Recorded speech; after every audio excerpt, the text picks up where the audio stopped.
Mathematics है basic to advance. तो सबसे पहले हमारे पास है लॉ ऑफ एक्सपोनेंट्स यानी पावर रूल्स, हम यहाँ पर एक्सप्लेन करेंगे।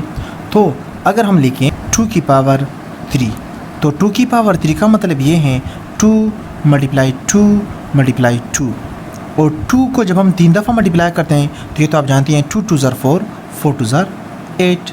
और इसी तरीके से अगर हम लिखें 3 की पावर 2, तो इसका मतलब है कि 3 मल्टीप्लाई 3, और 3 मल्टीप्लाई 3 का मतलब है 3 3 ज़र 9। तो अब यहाँ पर हमने दो बातें सीखी हैं, और वो ये कि अगर 2 की पावर 3 है, इसको हम पावर कहते हैं और इसको हम बेस कहते हैं। तो 2 की पावर 3 का मतलब ये है कि 2 को 3 दफ़ा मल्टीप्लाई करें, यानी इसकी पावर का मतलब क्या है कि पावर जो भी जितना भी लिखा हुआ होता है तो उसका मतलब है कि उनकी बेस को उतनी दफ़ा मल्टीप्लाई करें। अगर पावर 3 है तो 3 दफ़ा मल्टीप्लाई करें, अगर पावर 2 है तो 2 टाइम्स मल्टीप्लाई करें। तो अगर हम m की पावर n लिखें तो m की पावर n में n को हम कहते हैं पावर या एक्सपोनेंट, और m को कहते हैं बेस। यानी m की पावर n बिल्कुल ऐसे ही है जैसे 3 की पावर 2, 2 की पावर 3। तो यहाँ से हमें सबसे पहले लॉ जो मिलती हैं वो है law of product. Law of product में कहते हैं अगर a की पावर m है इनटू a की पावर n है, तो हम क्या करते हैं a को एक ही दफ़ा लिखते हैं और a के ऊपर m प्लस n लिखते हैं।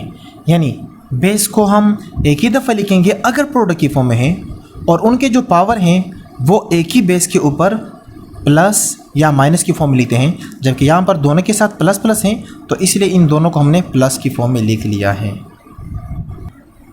तो फिर इसके लिए हमें याद रखना है कि अगर 5 की पावर 3 लिखा हुआ है इंटू 5 की पावर 4 लिखा हुआ है, तो हमें क्या करना है 5 को हमेशा एक ही दफ़ा लिखेंगे, यानी बेस को एक ही दफ़ा लिखेंगे, एक ही बेस के ऊपर दोनों पावर को हम प्लस करेंगे। तो 3 और 4 यानी 3 प्लस 4, जबकि आखिर में आ जाएगा 5 की पावर 3 प्लस 4 का मतलब है 7। उसके बाद एक क्वोशंट लॉ। क्वोशंट लॉ में कहते हैं अगर a की पावर m है और डिवाइड में a की पावर n है, तो हम क्या करते हैं, देखिए ऊपर और नीचे दो सेम बेस हमें नज़र आ रहे हैं, तो फिर हम क्या करते हैं ऊपर वाले बेस को हम ऐसे ही लिखेंगे यानी a की पावर m को, और इसको डिनोमिनेटर से न्यूमरेटर में लेके जाएंगे, जबकि ये जब यहाँ पर डिवाइड की फॉर्म में है ऊपर जाकर a की पावर n a की पावर m के साथ मल्टीप्लाई हो जाएगा।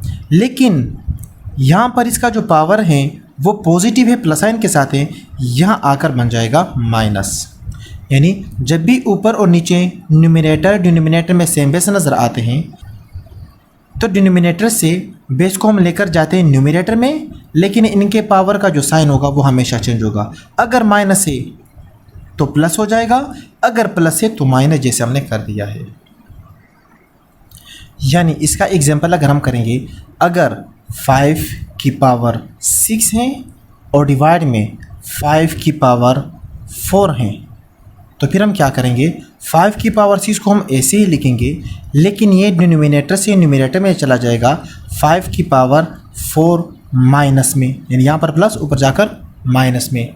और अब जब हम इन दोनों को एक ही बेस पर लिखेंगे, यानी जो हम लॉ ऑफ एक्सपोनेंट हैं उसके मुताबिक अगर हम देखें तो बेस को एक ही दफ़ा लिखें, जैसे हम यहाँ पर कर चुके थे, बेस को एक ही दफ़ा लिखें, एक ही बेस के ऊपर दोनों पावर। तो फिर हम क्या करते हैं 5 की पावर 6 माइनस 4, और उसके बाद 5 की पावर 6 में से जब 4 माइनस करेंगे तो 2 आ जाएगा। तो क्वोशंट लॉ में आप लोग सिंपल इतना याद रखें, अगर सेम बेस हैं तो अब नीचे वाले बेस को जब हम ऊपर न्यूमरेटर में लेकर जाते हैं तो उसके पावर का साइन हमेशा चेंज होगा। अब जब हम साइन चेंज करते हैं और फिर एक ही बेस पर जब लिखते हैं, जैसे यहाँ पर हमने किया था, बेस को एक ही दफ़ा लिखे, एक ही बेस के ऊपर जैसे हमने यहाँ पर दोनों पावर लिखे हैं, जबकि यहाँ पर माइनस साइन है और यहाँ पर प्लस साइन है, तो हमने एज इट इज़ साइन के साथ लिखे हैं। तो इसलिए 6 में से जब 4 को माइनस करेंगे तो 2 आ जाएगा, यानी 5 की पावर 2। अब 5 की पावर 2 का मतलब तो फिर आप जानते ही हैं, यानी 5 को 2 टाइम्स मल्टीप्लाई करें, 5 मल्टीप्लाई 5, 5 मल्टीप्लाई 5 का मतलब है 5 5 जार 25। और उसके बाद है पावर ऑफ अ पावर, यानी अगर एक एलिमेंट है a, उसकी पावर m है और उसका दूसरा पावर n है, तो हम इसको लिख सकते हैं a की पावर m, जबकि ब्रैकेट का मतलब मल्टीप्लाई है n। अब m और n के दरमियान अगर हम कुछ भी नहीं लिखें तो कोई मसला नहीं है। क्यों? क्योंकि वेरिएबल के दरमियान अगर हम कुछ भी नहीं लिखे तो इसका मतलब मल्टीप्लाई है। अब a की पावर m, n का मतलब है a की पावर m डॉट n, यानी m मल्टीप्लाई n। इसके एग्जांपल अगर हम करेंगे तो फॉर एग्जांपल हमारे पास 2 है, 2 की पावर 3 है और इसकी होल पावर 2 है। तो अब हम इसको लिख सकते हैं 2 की पावर 3 डॉट 2। अब यहाँ पर डॉट का मतलब मल्टीप्लाई है, यानी हम डायरेक्ट भी कर सकते हैं कि 2 3 जार 6, हम डायरेक्ट करना चाहें तो डायरेक्ट भी कर सकते हैं। तो 2 की पावर 3 डॉट 2 का मतलब है 6, यानी 3 2 जार 6। अब पावर 6 का मतलब है कि 2 को 6 टाइम्स मल्टीप्लाई करें। जब हम 2 को 6 टाइम्स मल्टीप्लाई करेंगे, तो जब इन सब 2 को हम मल्टीप्लाई करेंगे तो आंसर आ जाएगा 64। उसके बाद है power of a product. Power of a product में कहते हैं अगर a b है और होल पावर n है। अब देखें यहाँ a b के दरमियान कुछ नहीं है तो इसका मतलब डॉट है, यानी मल्टीप्लाई है, ठीक है। अगर प्रोडक्ट की कोई भी होल पावर है तो फिर हम लिख सकते हैं a की पावर n मल्टीप्लाई b की पावर n, यानी जब भी प्रोडक्ट की फॉर्म में होंगे और उनका कोई होल पावर होगा तो वो पावर हम इन दोनों के ऊपर अलग अलग लगा सकते हैं। यानी फॉर एग्जांपल 2 डॉट या मल्टीप्लाई 3 है और इनकी होल पावर 2 है, तो फिर हम लिख सकते हैं 2 की पावर 2 इंटू 3 की पावर 2। इसको मज़ीद जब हम सिंप्लीफाई करेंगे तो 2 की पावर 2 का मतलब है 2 2 जार 4 और 3 की पावर 2 का मतलब है 3 3 जार 9, और उसके बाद 3 और उसके बाद 4 और 9 को मल्टीप्लाई करेंगे तो आ जाएगा 36। 2 की पावर 2 का मतलब है कि 2 को 2 टाइम्स मल्टीप्लाई करें तो 2 2 जार 4, और 3 की पावर 2 का मतलब है कि 3 को 2 टाइम्स मल्टीप्लाई करें, यानी 3 की पावर 2 का मतलब है 3 मल्टीप्लाई 3, जिसकी वजह से आ गया 3 3 जार 9। उसके बाद है power of a question. Power of a question का मतलब है अगर रकम में न्यूमरेटर और डिनोमिनेटर की फॉर्म में है, यानी a अपॉन b की फॉर्म में है और इसकी कोई भी होल पावर n है, तो इसको हम लिख सकते हैं a की power n divided by b की पावर n, यानी ये n पावर दोनों के ऊपर हम अलग अलग लगा सकते हैं। याद रखें जिस तरह हमने n पावर दोनों के ऊपर अलग अलग लगाया था, क्योंकि ये दोनों प्रोडक्ट की फॉर्म में हैं, और इसी तरीके से अगर ये डिवीज़न की फॉर्म में है तो भी हम इसके ऊपर अलग अलग पावर लगा सकते हैं। लेकिन अगर a प्लस b है और होल पावर n है तो फिर ये इक्वल नहीं है a की पावर n प्लस b की पावर n के, यानी ये काम हमें कभी भी नहीं करना कि दो रकम में अगर प्लस की फॉर्म में है और उसकी कोई भी होल पावर n है तो वो होल पावर n हम उन दोनों के ऊपर अलग अलग नहीं लगा सकते हैं। बिल्कुल इसी तरीके से अगर a माइनस b है और कोई भी होल पावर n है तो ये इक्वल नहीं है a power n minus b power n, यानी यहाँ पर ये मैं क्लियर करना चाह रहा हूँ कि अगर रेक में प्लस की फॉर्म में है या माइनस की फॉर्म में है और उनकी कोई भी होल पावर है तो वो पावर उन दोनों के ऊपर हम इस तरीके से अलग अलग नहीं लगा सकते हैं। लेकिन अगर मल्टीप्लाई की फॉर्म में है या डिवाइड की फॉर्म में है तो उन दोनों के ऊपर पावर अलग अलग लगा सकते हैं। अच्छा, तो अगर इसका हम कोई एग्जांपल करना चाहें तो हम कर सकते हैं कि फॉर एग्जांपल 4 डिवाइडेड बाई 2 है। अच्छा, स्पेस कम हो गया तो दोबारा हमें लिखना पड़ा।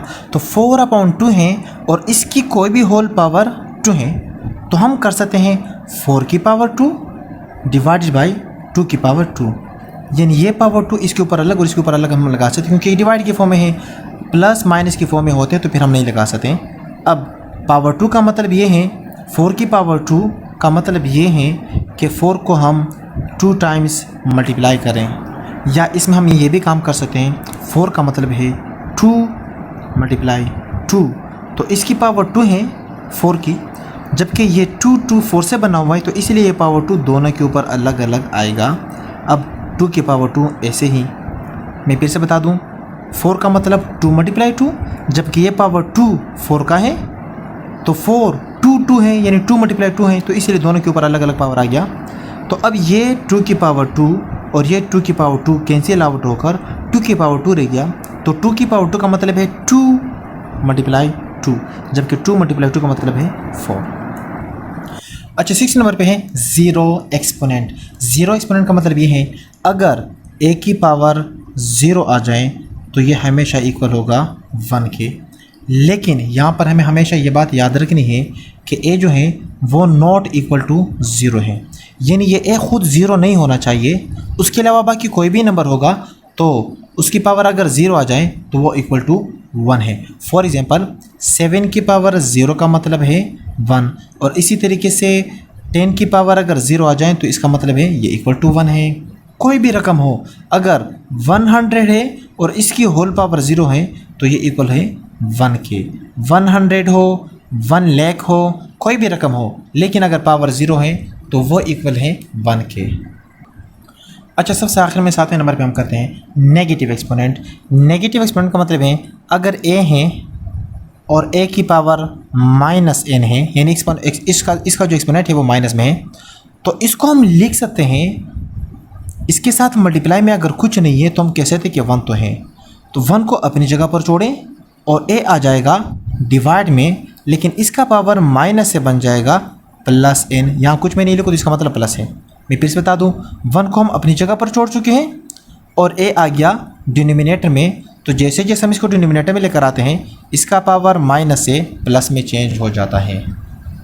इसका हम कोई एग्जांपल करें, फॉर एग्जांपल 2 की पावर -3 है, तो 2 की पावर -3 का मतलब है, तो यहाँ पर जैसे मैंने बता दिया था कि यहाँ पर मल्टीप्लाई में कुछ नहीं, 1 तो है। 1 क्यों है?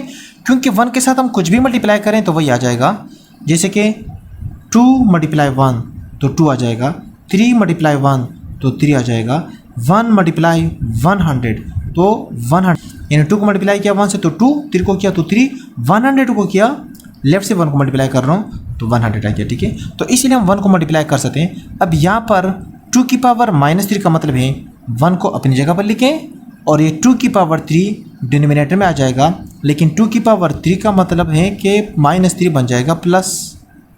अब इसको हम मज़ीद कर सकते हैं 1, 2 की पावर 3 का मतलब है कि 2 को 3 टाइम्स मल्टीप्लाई करें, तो 3 टाइम्स जब हम इसको मल्टीप्लाई करेंगे तो ये बन जाएगा 1, 2 2 ज़ार 4, 4 2 ज़ार 8, यानी 1/8। यानी जब भी हमारे पास पावर नेगेटिव होगा, जब भी एक्सपोनेंट नेगेटिव की फॉर्म में होगा तो उसको हम कर सकते हैं, उसको हम प्लस में लेकर आने के लिए उसके अगर न्यूमरेटर में है तो उसको हम डिनोमिनेटर में लेकर आते हैं, अगर डिनोमिनेटर में है तो फिर उसको हम न्यूमरेटर में लेकर जाते हैं और पावर का साइन चेंज हो जाता है।